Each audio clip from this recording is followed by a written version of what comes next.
Ils étaient encore très nombreux à pousser sur les bâtons tout au long de ce dernier week-end de vacances scolaires pour les zones concernées. Des conditions, il est vrai, idéales, comme ici à Gérardmer où 16 des 21 pistes étaient encore ouvertes sur le domaine de la Moselaine. Et alors, c'était comment ? C'était bien. La neige est encore bonne, c'est neige de printemps quand même ? Ouais, ça va, c'est bien. Mais c'est la première fois. Première fois que vous skiez ? Oui, Combien de chutes ? beaucoup. J'aime bien l'ambiance, assez familiale, assez coolos. Il n'y a pas forcément beaucoup de temps pour les remonter, ça se fait assez vite. Donc voilà, les grosses stations, il faut beaucoup plus attendre. Et j'étais venue il n'y a pas longtemps avec mon copain, c'était sa première fois. Je viens beaucoup avec qui c'est des premières fois. Vous êtes la meilleure ambassadrice des Vosges en Normandie, on peut dire ça ? On peut dire ça, ouais. J'ai pas mal fait la pub en Normandie, ouais. Après une année blanche des remontées mécaniques, un constat valable sur tous les massifs français, un vrai besoin, une forte envie de regoûter au ski alpin. Le bilan, encore provisoire à Gérardmer, fait état d'un chiffre d'affaires de 5 millions d'euros, en franchissant sans doute la barre des 250 000 journées skieurs. Je pense qu'on va battre cette année tous les records et faire réellement une saison historique sur Gérardmer au niveau des pistes de ski. Une demande très forte au niveau local, au niveau de notre clientèle du Nord, de nos clientèles parisiennes et de la clientèle évidemment internationale. Je pense à nos Belges qui sont revenus en nombre cette année. Et on l'explique également avec une excellente météo cette année, une neige présente dès les vacances de Noël, Nouvel An. Autre marqueur fort, un taux de remplissage de 100% des locations géromoises durant les 4 semaines de ces vacances scolaires de février. Bars, restaurants, hôtels ont tourné à plein régime. Le réchauffement climatique est indéniable, mais n'empêche pas de continuer à miser sur le ski, alpin comme nordique d'ailleurs. Les deux sont englobés dans la même régie municipale à Gérardmer. Une offre globale que doit fournir un massif de moyenne montagne comme le nôtre. Dans 20 ans, on skiera différemment tout simplement. Il faudra accepter que des hivers avec 1 mètre de neige tous les hivers, on aura plus à nous de nous adapter en fonction des conditions. C'est le fameux 4 saisons, donc l'intérêt entre autres avec le nordique, c'est la résilience. On a la résilience et l'agilité sur ce genre d'activité. On dépend de la météo, à nous de nous adapter. Réactivité et diversification de l'offre, indispensables pour pallier le manque de neige qui sera inéluctablement de plus en plus fréquent.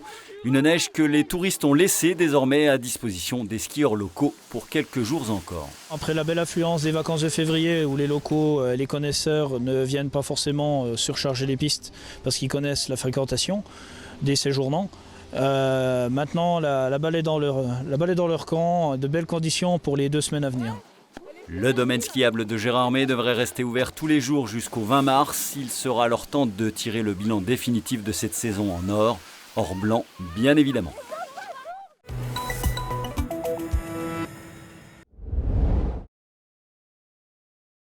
Opération de contrôle ce matin à Neuwiller-les-Savernes. Yves Muller de la Ligue de protection des oiseaux garde le sourire.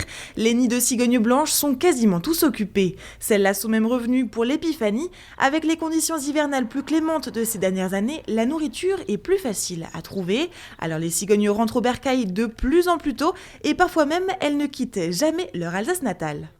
En général, c'est le mâle qui revient en premier. Il attend sa femelle. Le retour s'est fait assez tôt cette année puisque l'hiver n'était pas trop rigoureux.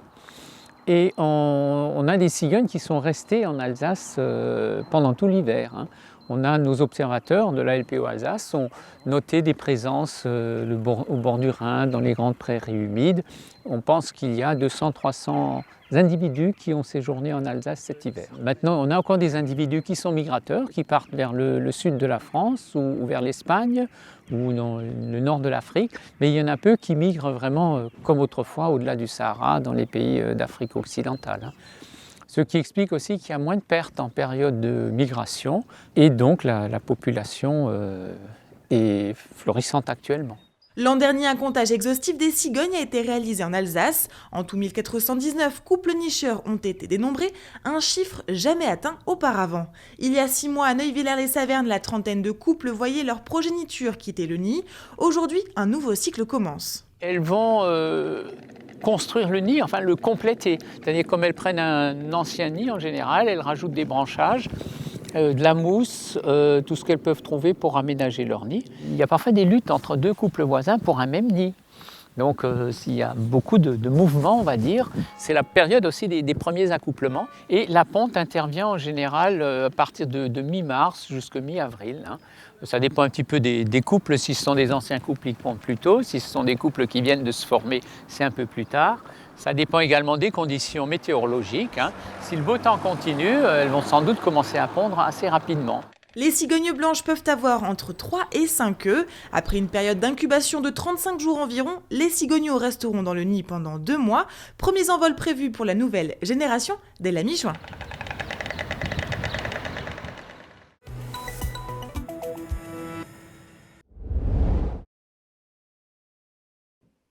Quatre médailles d'or et 2 d'argent. La famille Gautreau a été récompensée non seulement par le jury du concours général agricole, mais aussi par les œnologues du concours Vinali International.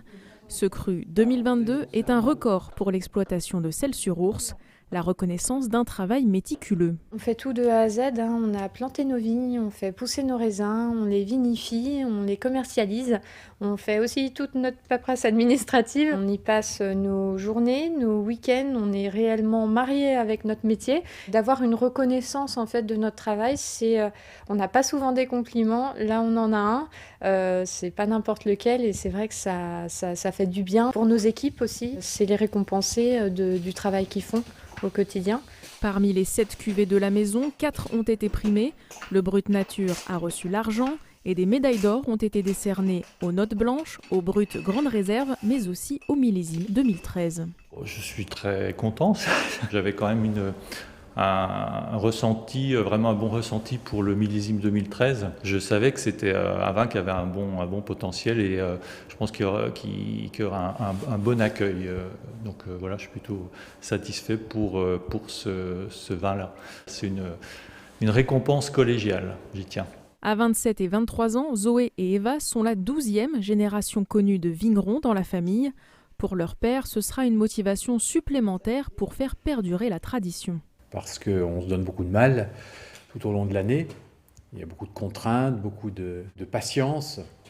Et ça vient consacrer tout ce travail et tous ces efforts. C'est de nature, ces belles récompenses à motiver mes filles pour continuer sur la lancée, dans toujours l'esprit de qualité. Chaque génération va apporter quelque chose, le monde du vin évolue énormément aussi et donc c'est important d'être vraiment moderne. On a un bel héritage familial qui est vraiment magnifique et on veut faire évoluer aussi les choses, donc on va chercher à aller plus à l'étranger également. Le but, c'est que notre champagne traverse tous les continents. À court terme, la maison vend 90% de ses bouteilles en France et ces médailles peuvent déjà rassurer les clients. C'est une manière de vraiment se différencier des autres maisons.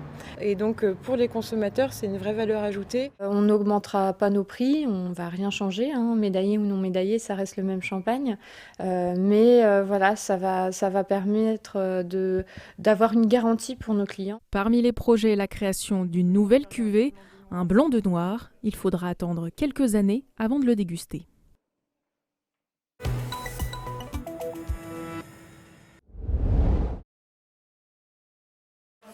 En revêtant leurs équipements de protection, ces lycéennes font leurs premiers pas dans l'industrie. Loin des clichés, elles vont découvrir que les métiers techniques et scientifiques ne sont pas réservés aux hommes. Ce qu'on essaye surtout, c'est de casser les stéréotypes, de leur montrer que tous les métiers sont possibles, qu'il n'y a pas de métier plus masculin ou plus féminin et qu'elles ont leur place partout. C'est aussi leur donner l'envie d'oser, d'aller plus loin, de ne pas se mettre de barrières. Et de leur dire que le monde professionnel est en train de bouger et qu'ils ont besoin d'elles. Un message nécessaire pour ces jeunes lycéennes à l'orée de leur choix d'orientation. Je pensais que les femmes, dans une entreprise où il y a beaucoup d'hommes, je pensais qu'elles étaient mal vues, qu'elles étaient discriminées. Mais en fait, pas du tout. Elles sont considérées comme les hommes, tout le monde est égaux dans une même société. Si dans ce laboratoire la mixité est une réalité, ça n'a pas toujours été le cas dans la jeune carrière de cette technicienne, mais les choses changent. Avant, j'ai fait un métier d'exploitation. Il y avait principalement des hommes où j'étais la seule femme à travailler. Je crois qu'aujourd'hui, il y a plus de femmes parce qu'il y a plus de femmes dans les filières scientifiques et techniques et je ne crois pas que ça soit un frein pour leur carrière. Au contraire, déjà mère et à nouveau enceinte, Pauline Vitou dirige le laboratoire depuis 3 ans. Le plafond de verre, elle ne connaît pas. Pour moi, le truc le plus important, c'est pas se mettre de barrières. Enfin, j'entendais une jeune fille là, qui disait « moi, je n'oserais peut-être pas parce que j'arriverais pas à concilier vie de famille, vie de professionnelle ». Je pense vraiment qu'il faut se lancer et vraiment ne pas avoir de regrets plus tard parce que le temps file et on ne peut pas revenir en arrière. Osez, tentez, faites-vous confiance. De nouvelles injonctions pour ces lycéennes, enfin débarrassées de certains stéréotypes. Ça ne me fait pas changer d'avis entièrement, mais ça me permet un peu de réfléchir sur la chose, oui, parce que l'entreprise peut s'adapter aussi.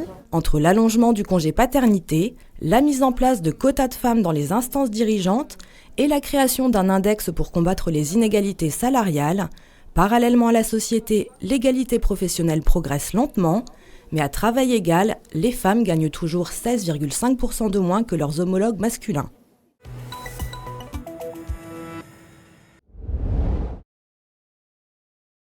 Bordeaux, ici Nantes, Vannes. Ce tracé n'est pas qu'un Tour de France, c'est l'épreuve d'un battant.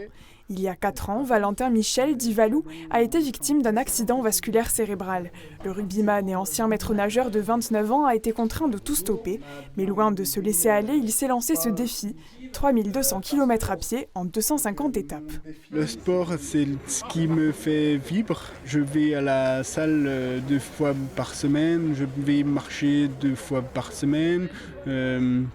On a mis en place un rugby à toucher que je peux faire.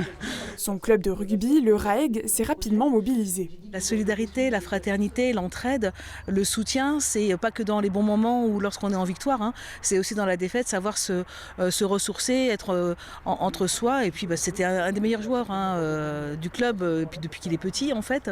Donc voilà, je me dis, c'est tomber dans une famille de rugby, c'est forcément être chez soi. Une aventure sportive et humaine qui ne pouvait que sensibiliser l'ultra-trailer et aventurier Stéphane Brognard, habitué des défis de ce genre. Il est d'ailleurs le parrain de Valou. Tout ce que tu vas faire, ça a pour vocation de te redonner à toi, de redevenir dans le côté de la barrière, de ne plus être considéré simplement comme une victime de la vie. Je ne sais pas, on y met tout ce qu'on en veut psychologiquement. On a bien compris qu'on ne peut pas non plus apporter grand-chose d'autre que d'être capable de pouvoir, avec le handicap, être capable de faire face à tout ce qui va lui arriver.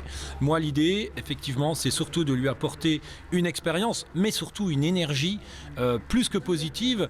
Des conseils qui l'aideront dans ce périple de 8 mois que l'on pourra suivre sur un groupe Facebook dédié. Départ d'Épinal le 10 avril prochain.